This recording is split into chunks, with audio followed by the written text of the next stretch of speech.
Hello students, welcome back. अभी तक हम डिमांड चैप्टर के बेसिक कंसेप्ट स्टडी कर चुके हैं, जिसमें था meaning of demand, definition of demand, demand schedule, individual demand curve, market demand schedule, market demand curve और यहाँ तक हमने जो था स्टडी कर लिया था। अब आगे जो है वो है लॉ ऑफ डिमांड।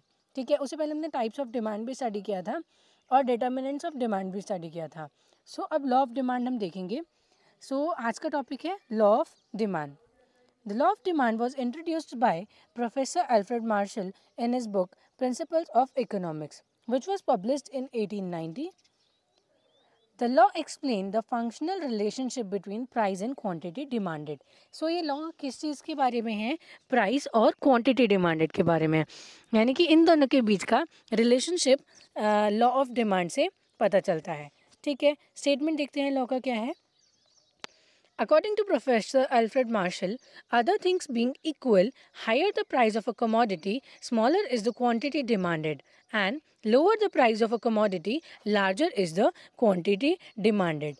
तो सिंपल टर्म्स में देखते हैं। सिंपल टर्म्स में इसका मतलब क्या है? जब प्राइस ज़्यादा होता है तो क्वांटिटी डिमांडेड कम होता है, और जब प्राइस कम होता है तो क्वांटिटी डिमांडेड ज़्यादा होता है। लेकिन अदर थिंग्स बीइंग इक्वल या फिर अदर थिंग्स बीइंग कांस्टेंट। ठीक है, आगे देखते हैं। सिंबॉलिकली इस फंक्शन को कैसे बोला जाएगा? dx is equal to F P X. Demand क्या है? सॉरी, डी क्या है? Demand of the commodity.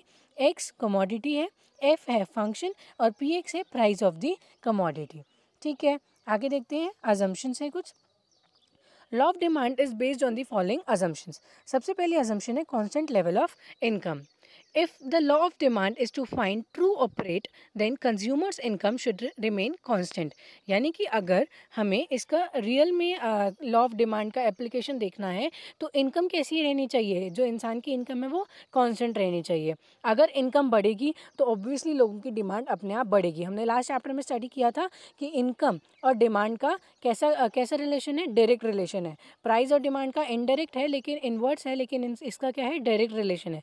यानी कि अगर गलती से इनकम बढ़ी या फिर अगर लकीली इनकम बढ़ी तो फिर डिमांड भी बढ़ेगी। सो लॉ ऑफ डिमांड यहाँ पे अप्लाई नहीं हो पाएगा। सो सबसे पहला अजम्पशन क्या है? Constant level of income. Next है no change in the size of population. It is assume that the size of population remains unchanged. यानी कि ये अज्यूम किया जाता है कि पॉपुलेशन का साइज़ कैसा है? अनचेंज्ड है, क्योंकि जैसे जैसे पॉपुलेशन बढ़ेगी वैसे वैसे डिमांड भी इंक्रीज होती रहेगी। तो इसी वजह से ये भी एक अजम्पशन है कि no change in the size of population. Next है prices of the substitute goods remain constant. Substitute goods हमने लास्ट लेक्चर में स्टडी किए थे। It is assume that price of a substitute remains unchanged. Any change in the price of the substitute will affect the demand of the commodity. ठीक है, यानी यहाँ पे क्या पता चल रहा है? जो हमने लास्ट लेक्चर में स्टडी किए थे पॉइंट्स, वो सारे अजम्पशंस यहाँ पे लॉ ऑफ डिमांड पे अप्लाई करते हैं।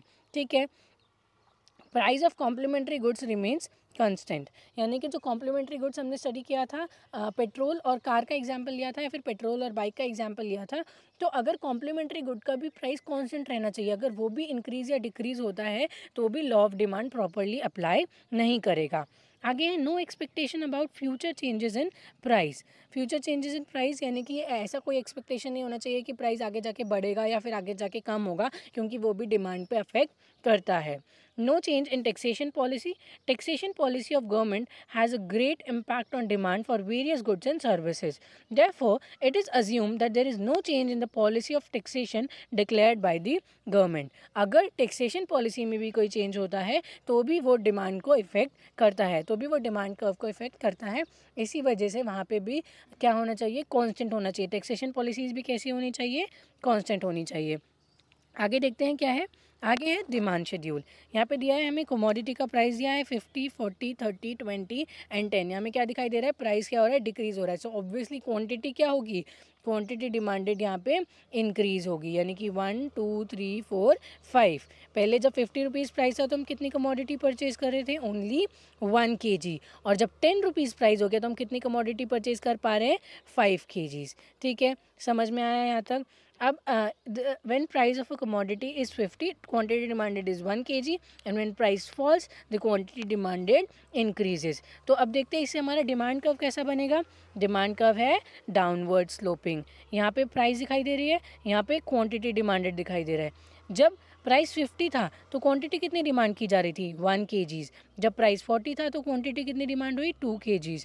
जब 30 था तो क्वांटिटी 3 kgs, 20 पे 4 kgs, एंड जब 10 रुपीज़ हुआ तो क्वांटिटी सबसे ज़्यादा डिमांड हुई यानी कि 5 kgs. जब आप इन पॉइंट्स को जोड़ोगे तो फिर आपको क्या मिलेगा, डिमांड कर्व मिलेगा.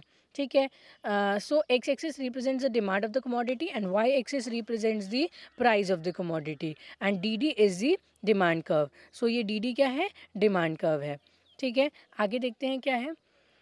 It slopes downwards from left to right due to an inverse relationship between price and the quantity demanded. ये बहुत इंपॉर्टेंट पॉइंट है. लेफ्ट टू राइट और डाउनवर्ड स्लोपिंग क्यों है, due to the inverse relationship between price and quantity demanded.